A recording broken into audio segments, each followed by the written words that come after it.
Shalom a todos, vamos dar continuidade na leitura do livro de Daniel. Eu já entro falando rápido, porque às vezes é difícil conseguir um tempo para fazer esse vídeo. Silêncio, às vezes é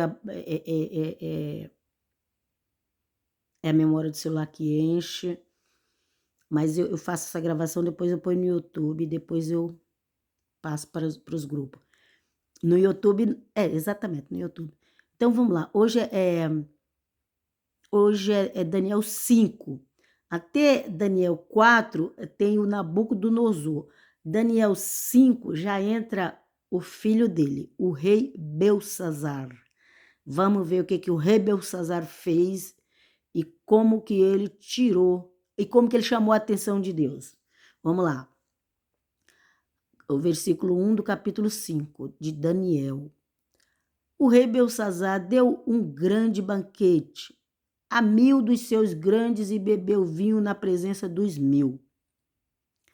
Havendo Belsazar provado o vinho, mandou trazer os utensílios de ouro e de prata que Nabucodonosor, seu pai, tinha tirado do templo que estava em Jerusalém, para que bebesse neles o rei, os seus grandes e suas mulheres e concubinas. Tava tudo lá, gente, porque tinha orgia também.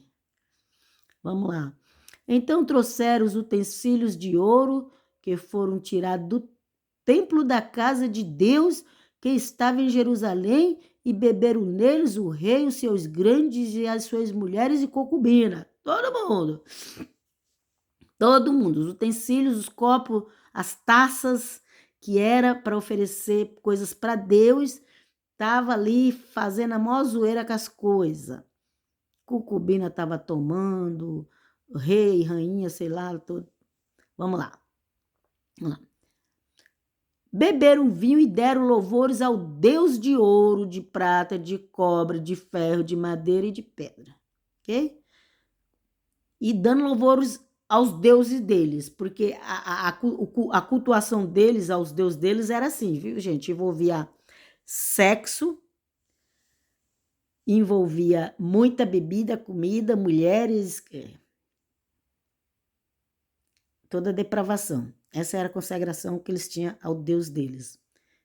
E dava louvor, isso significa que eles estavam engrandecendo os deuses deles. Então, ali tinha Deus de ouro, de prata, né? Aqui fala. Vai abaixando o nível, né? Igual a estátua de ouro que a gente viu no capítulo 2. Aí vai abaixando, né? Os deuses eram de ouro, prata, cobre, ferro. É parecido com a estátua, viu? Madeira e pedra. Aqui no final muda um pouquinho, mas a estátua é pés de ferro e barro. Vamos lá. Esse aqui eram os deuses deles. Eles tinham uns deuses de hierarquia. Aquele que eles achavam mais importante eles faziam de ouro. E ia abaixando conforme eles julgavam ali os deuses deles. E estavam usando as coisas do Deus Todo-Poderoso, Criador do céu e da terra, para engrandecer os deuses pagãos. Ok? E aqui o versículo 4 fala que eles beberam o vinho e deram louvor aos deuses de ouro, de prata, de cobre, de ferro, e de madeira e de pedra. Na mesma hora apareceram uns dedos de mão de homem e escreviam defronto do catiçal. Gente, até o catiçal estava lá. Até o catiçal eles levaram. Na estucada parede do palácio real. E o rei via a parte da mão que estava escrevendo. Estava todo mundo lá na orgia, comendo e bebendo e... Não vou nem falar as palavras aqui. E de repente ele olha para a parede, ele vê uma mão, não tinha ninguém, mas a mão estava lá escrevendo. Nessa hora o rei esqueceu que era rei, esqueceu que a bebida não fez efeito, a orgia não fez efeito. E vamos ver o que aconteceu com ele, depois que ele viu a mão escrevendo. Então se mudou o semblante, caiu o semblante, mudou o semblante do rei. E seus pensamentos ficaram perturbados, ficaram perturbados os pensamentos. A junta dos seus lombos caíram, relaxaram, caíram, né? Caíram. E seus joelhos bateram um no outro e começou a bater o joelho como se estivesse tremendo. De medo, pavor. Não brinca com Deus Jeová. Vamos lá. E ordenou o rei com força que se introduzisse os astrólogos, os caldeus, os adivinhadores. E falou o rei e disse aos sábios de Babilônia: qualquer que lê esta escritura e me declara a sua interpretação será vestido de púrpura, trará uma cadeia de ouro, que é uma corrente, né? Cadeia corrente de ouro ao pescoço e será no reino o terceiro dominador. Quem revelasse o que está acontecendo ali? Vamos lá. Então entraram todos os sábios do rei, mas não puderam ler a escritura, nem fazer a saber o rei a sua interpretação. Então o rei Belsazar perturbou-se muito, mudou de novo, ele mudou de novo o semblante, e os seus grandes estavam sobressaltados, e aí todo mundo começou a ficar com medo, os grandes amigos dele ali, todo mundo. A rainha, por causa das palavras do rei e dos seus grandes, entrou na casa do banquete. Okay? Até então a rainha não estava. Estavam as mulheres, as concubinas, porque eles tinham não sei quantas, ok, gente? Aí a rainha entrou e falou a rainha e disse: ó rei, vive eternamente, não te turbes os teus pensamentos, nem se muda o teu semblante. Há no teu reino um homem que tem o espírito dos deuses dos deuses santos. Seria os anjos do Altíssimo, ok, gente? Ele chamava os anjos caídos de deuses. E Deus santos eram os anjos do Todo-Poderoso. E nos dias de teu pai se achou nele luz, inteligência e sabedoria, como a sabedoria dos deuses, e teu pai, o rei Nabucodonosor, sim, teu pai, ó rei, o constituiu chefe dos magos, dos astrólogos, dos caldeus e dos adivinhadores. Portanto, se achou neste Daniel um espírito excelente e ciência e entendimento, interpretando sonhos e explicando enigmas e solvendo dúvidas, ao qual o rei pôs o nome de Belteshazzar.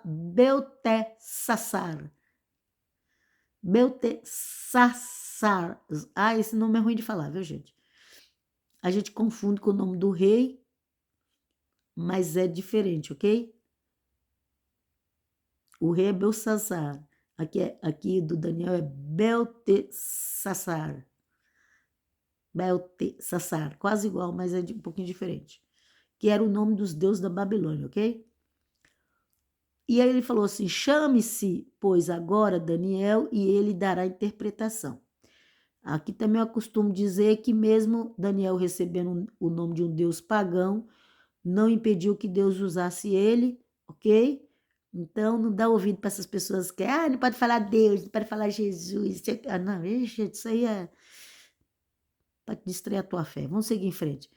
Então, Daniel foi introduzido à presença do rei, falou o rei e disse a Daniel que eles tinham colocado o nome de Belteshazzar, ok? Eis tu aquele Daniel dos cativos de Judá? Que o rei, meu pai, trouxe de Judá? Tenho ouvido dizer a teu respeito que o espírito dos deuses está em ti. Na realidade, não era o espírito dos deuses, era o espírito todo-poderoso. Vamos lá, gente? Está em ti e que a luz e o entendimento e a excelência, sabedoria, se acham em ti, é verdade? acabam de ser introduzidos à minha presença os sábios.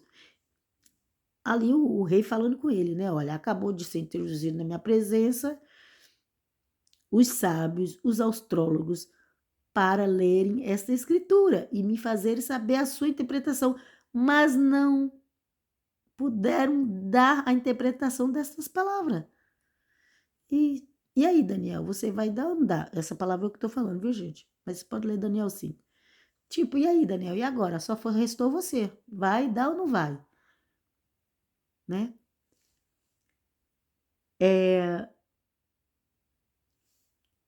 Aí o rei continua falando, né? Eu, porém, tenho ouvido dizer de ti que podes dar interpretação e solver dúvida.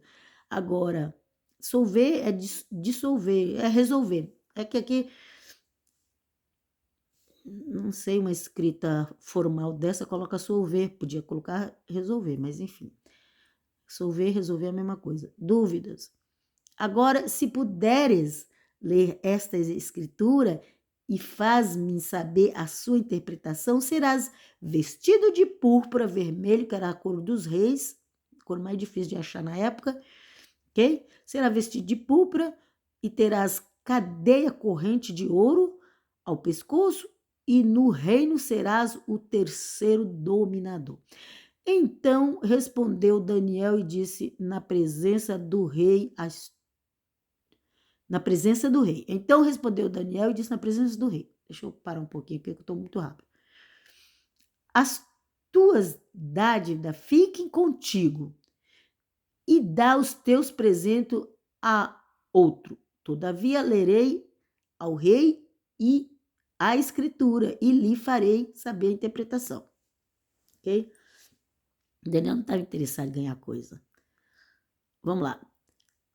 Ó rei, aqui já é Daniel falando. Ó rei, Deus, o Altíssimo, deu a Nabucodonosor, teu pai, o reino, e a grandeza, e a glória, e a magnificência. E por causa da grandeza que lhe deu, todos os povos, nações e línguas tremiam e temiam diante dele.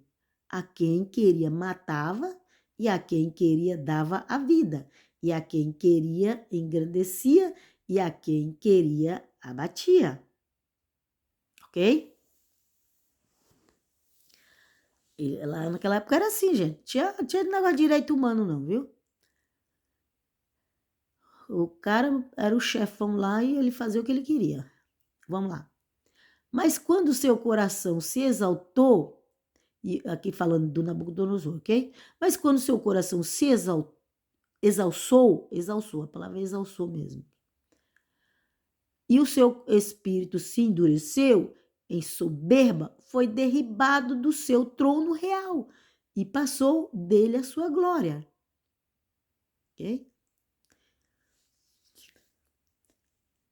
E foi tirado dentre os filhos dos homens, e o seu coração foi feito semelhante ao dos animais, e a sua morada foi com os jumentos monteses, fizeram-no comer erva como os bois, e pelo orvalho do céu foi molhado, e seu corpo até que conhece, e pelo orvalho do corpo foi molhado o seu corpo, até que conheceu que Deus, o Altíssimo, tem domínio sobre os reinos dos homens. Deus tem gente. Tem gente que acha que Deus não tem domínio. O Altíssimo tem domínio sobre o reino dos homens e a quem quer constitui sobre eles. Mas hoje em dia Deus tem. Deus tem. Mas Deus tem domínio sobre o Brasil? Meu filho, principalmente sobre o Brasil. Vou lá. E tu, seu filho Belsazar, não humilhaste o teu coração, ainda que soubesse de tudo isso. Então ele está conversando ali com o filho de Nabucodonosor, está explicando tudo o que tinha acontecido, e falou, e tu pensou que era brincadeira, e ainda foi mandar pegar os utensílios da casa de Deus, para usar nas orgias. Ok? Vamos lá, continuando aqui no 23, versículo 23, capítulo 4, Daniel, e te levantasse contra o Senhor do céu. Sabe quando essas pessoas se levantam contra as coisas de Deus aqui na terra? Ainda que seja através dos judeus ou dos cristãos, mas se levanta contra? Eu estou falando assim, os servidores de Satanás, porque são servidores de Satanás esse povo, do diabo, ok? Do adversário de Deus. Quando ele se levanta contra as coisas cristãs sagradas, quando ele se levanta contra as coisas judaicas sagradas ao Deus Todo-Poderoso, eles não estão levantando contra nós, eles estão levantando contra o Deus Todo-Poderoso. Pensa nisso, gente. Olha aqui o Daniel falando, ó. E te levantaste contra o Senhor do céu, pois foram trazidos os utensílios da casa dele perante a ti, e tu, os teus grandes, as tuas mulheres e as tuas concubinas, bebeste vinho neles. Além disso, deste louvores aos deuses de prata, de ouro, de cobre, de ferro, de madeira e de pedra, que não veem, não ouvem, nem sabem, mas a Deus em cuja mão está a tua vida e todos os teus caminhos, a ele não glorificaste. Será que os políticos do Brasil, esses dominadores que estão querendo escravizar os brasileiros, será que eles estão dando glória ao Deus Todo-Poderoso ou aos seus deuses? Ok? Hoje em dia as pessoas não usam muito mais estátua, mas tem os deuses espirituais, ok? Do mal, das trevas. Vamos continuar? Então eles começaram. Peraí, para quem que está dando a glória? É para o Espírito Santo ou para os espíritos dos demônios? A quem será que esse povo está dando a glória, hein, gente? Não é difícil da gente acertar não, viu? E aí ele falou, você dê louvor a esses deuses, ó. Aqui, ó, não vê, não ouve, não sabe nada, mas Deus com D maiúsculo aqui, ok, gente? Em cuja mão está a tua vida e todos os teus caminhos, a ele não glorificaste. É, gente, vocês acham que a pessoa pode ir fazendo o que bem quer por aí, achando que Deus não está vendo? Vamos lá. Então dele foi enviada aquela parte da mão e escreveu-se esta escritura. Da parte de quem foi mandado? Do Deus Todo-Poderoso, de Jeová, Rafá, Elohim. O Elohim com E maiúsculo. Ok, gente? Essa mão veio de lá. Esta, pois, é a escritura que se escreveu. Mene, mene, tekel, Pursim, Parsim. Mene, tekel e Parsim. Parece uma coisa tão simples, né? Mas quando você não sabe o que significado. Vamos lá. Esta é a interpretação daquilo. Mene, contou Deus o teu reino e os acabou. Mene, contou Deus o teu reino e o acabou. Acabou. Tekel, pesado fosse na balança e fosse achado em falta. Tu está na balança de Deus e foi achado em falta. Esses doutores da lei aí do Brasil, eles estão sendo pesados na balança de Deus. Eles estão sendo pesados na balança de Deus, porque Deus não perdeu o controle sobre o Brasil e nem sobre o mundo. Vamos lá? Pérez dividido foi o teu reino e deu-se aos medos e aos persas. Olha, Pérez quer dizer que o teu reino já era, Belsazar, filho de Nabucodonosor. Olha, teu reino já era, já foi dividido. Vai dividir para 2 outros reinos, para os medos e para os persas. Deus mesmo fez isso. Deus pegou o reino que era de Nabucodonosor na Babilônia, passou para o filho dele, o Belsazar, e o Belsazar começou a desrespeitar as coisas de Deus. Deus ficou irado, tomou o reino do Belsazar e dividiu para outros 2 povos, porque Deus dá que ele quer e tira de que ele quer, porque ele é Deus, não importa se é judeu, se é gentil, Deus é Deus, aleluia, glória a Deus, ok? Vamos lá? Então mandou Belsazar que vestisse Daniel de púrpura, e ele reconheceu que Daniel estava falando a verdade. Ele reconheceu, porque quando Deus fala, ai de quem não reconhece. Ok? Então mandou Belsazar que vestisse a Daniel de púrpura e que ele pusesse uma cadeia de ouro ao pescoço e proclamasse a respeito dele que havia de ser o terceiro dominador no reino. Naquela mesma noite foi morto Belsazar, rei dos caldeus. Foi morto, naquela mesma noite. Os inimigos chegaram, acabou com ele, ok? Ó, e Dário, o Medo, ocupou o reino do Medo, né? Medo-Pérsia, né? E Dário Medo, era o nome de um reino, os Medos, ocupou o reino na idade de 62 anos. Minha idade, olha, interessante. O Dário tinha 62 anos e ele ocupou o reino, ok? E daí para diante, só foi cair na Babilônia, só foi caindo. E até o próximo capítulo, graças a Deus e aleluia que eu consegui terminar esse capítulo aqui, porque estava difícil, gente. Eu fiz várias tentativas de fazer esse vídeo e não conseguia, mas Deus me deu a vitória, no nome de Jesus, amém.